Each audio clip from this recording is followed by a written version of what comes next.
Assalamu alaikum, boys and girls. I hope you're well. I'm also good, alhamdulillah.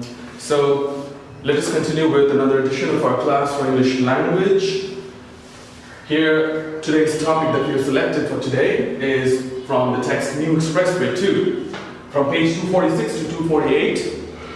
We'll be working on how to create a summary extension from a given passage or passages. You open up to page 246, you will find out that small paras have been accumulated together. There are more than 10 paras in here in the textbook, which is going to help you to get a better understanding of the overview of children towards their parents. Children towards elders, you may also say.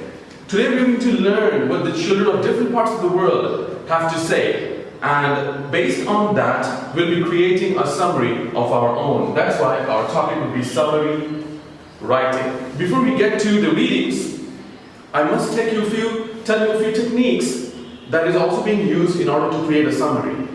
The very basic techniques I'll tell you today, and then we will collaborate even more and express it when we meet face to face in class. So today, the tips and tricks that you must remember. The first one is, people don't actually find out the key words or the key sentences or the most sophisticated sentences from the passage given. For example, if a passage, an essay, paras or paragraphs are given to you, you read, you skim and scan through the passage or the paragraphs, and then you attempt to write the summary then and there. A crucial mistake made by the students is they don't find the important parts and the irrelevant parts out and separate them before they attempt the summary. What I mean is, the entire paragraph cannot be written by you, correct? You're going to have to make a smaller version of the entire paragraph. So which part to take? Which part not to take? How can you write so that it becomes a format of a summary, not another paragraph? The answer is, you take the important parts from it. How can you do that? When you read the paragraph, keep a pencil in your hand. Very simple technique. With the help of that pencil, you may underline the segments that you think is more convenient to write and more important to put in your summary.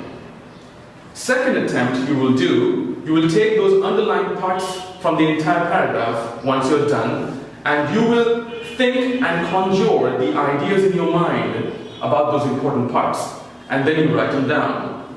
That's the tip and trick number one. Number two is, how big or long should a summary be? Imagine an essay given to you or a paragraph given to you of 400 words. Take it to be 400 words. Your attempt would be to make a summary out of it, and you must remember, whatever you write, whatever the segments that you collect from that passage, it must contain itself into the size of 1/3 from the original. That means, if the original writing is 400 words, your writing will have to be 1/3 of it. 1/3 of 100 is 33 point something. So, like that, you will calculate the 1/3 part of 400 word paragraph, and this is how you will write. Or you can generally imagine and calculate in your head that 400 word essay might require 100 or 120 words of a summary. So tip number one, take the important parts out and underline them. Tip number two, you write 1/3 of the entire passage and put it down. These are the basic tips and tricks. But yes, of course, children, we will collaborate and explain a bit more when we see face to face in the classes. Now here comes the reading part. Just to help you out in order to get started, I'm going to read out and we will illustrate some of these feelings given by many children from different parts of the world. Have a look at the first one on page 246. I hope you have the text with you.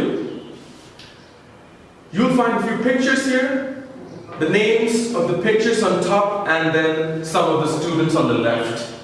Carla Bellis.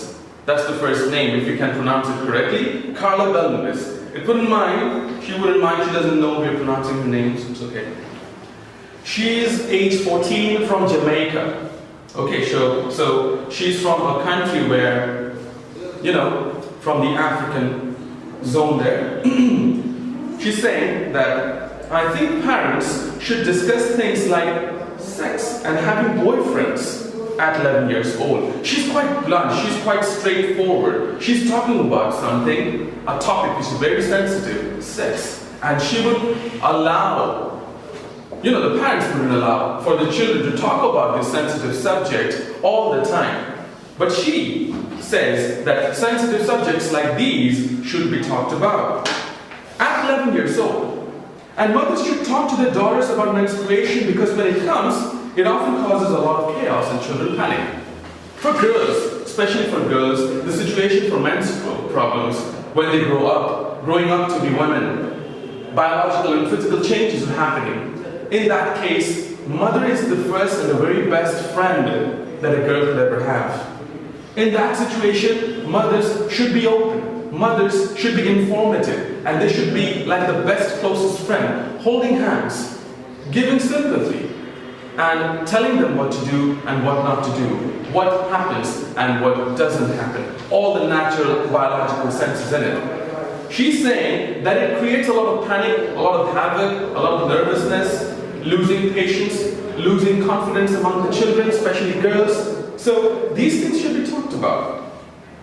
It would be better to talk about these things because if you're alone by yourself, you cry and start to get frightened, right? Sometimes girls would feel alone. They would feel rejected, dejected in many ways. Psychological problems may arise. So yes, counseling, consultation, direct conversation must happen between the girl and her mother.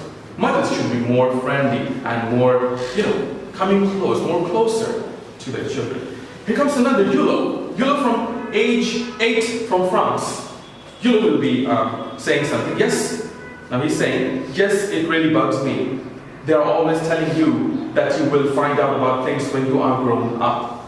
There are certain things that parents wouldn't like talking about, and they would say that, wait up until the time comes when you grow older, automatically you will get to know all these things. Sometimes these makes the boys and the girls frustrated. He also says that even when it's the child's problem, they still won't explain. For example, my mother has never told me why she was separated from my father. She keeps telling me I'll understand it when I was older.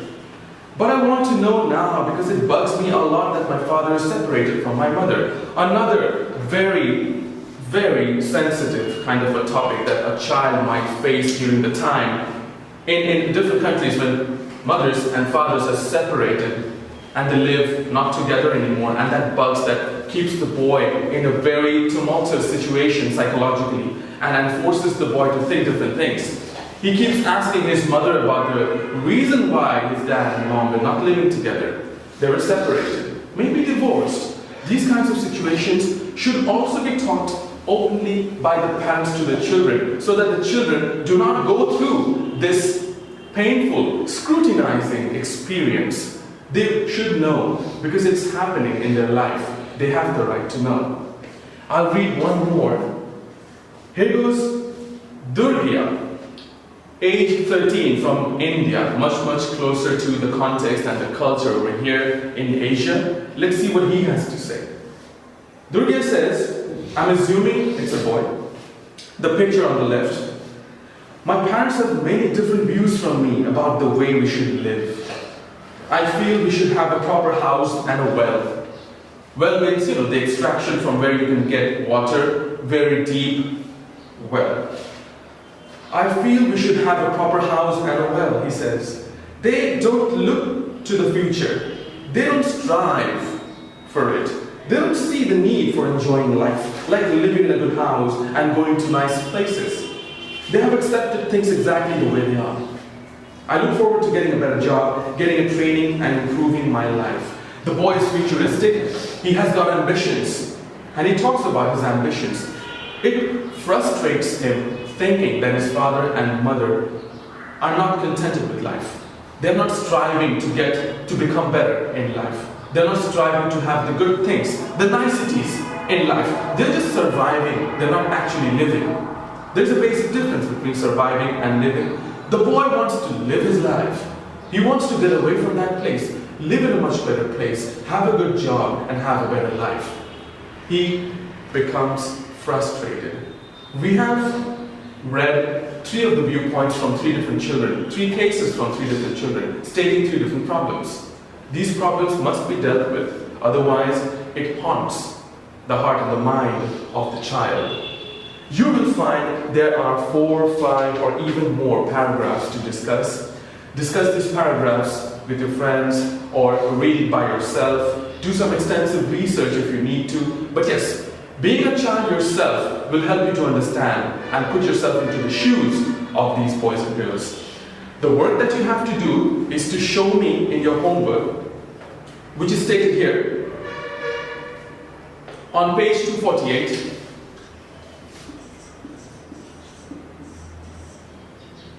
This is summary under the line up here called summary. It says, when your chart is complete, ignore the chart situation, ignore it.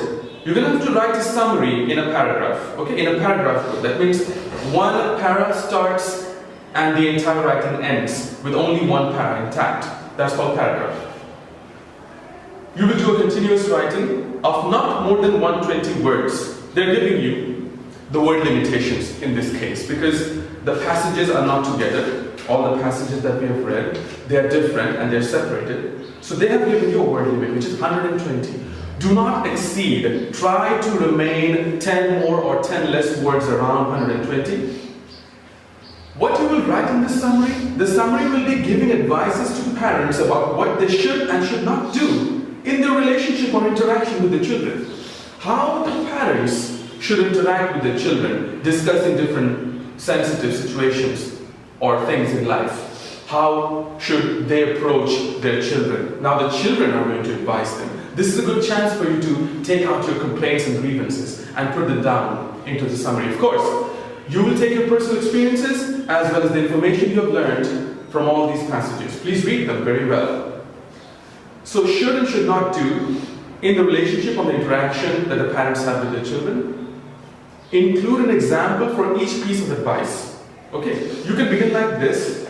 It is advisable for parents to. You may start the first writing on the thesis statement like this. It is advisable for parents to. Or you may do, I personally believe that parents should, or parents are out to, or the parents should change in their characteristics and become.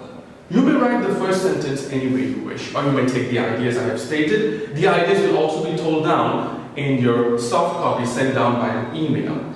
So the summary writing will be a homework for you. I'm going to make it specific.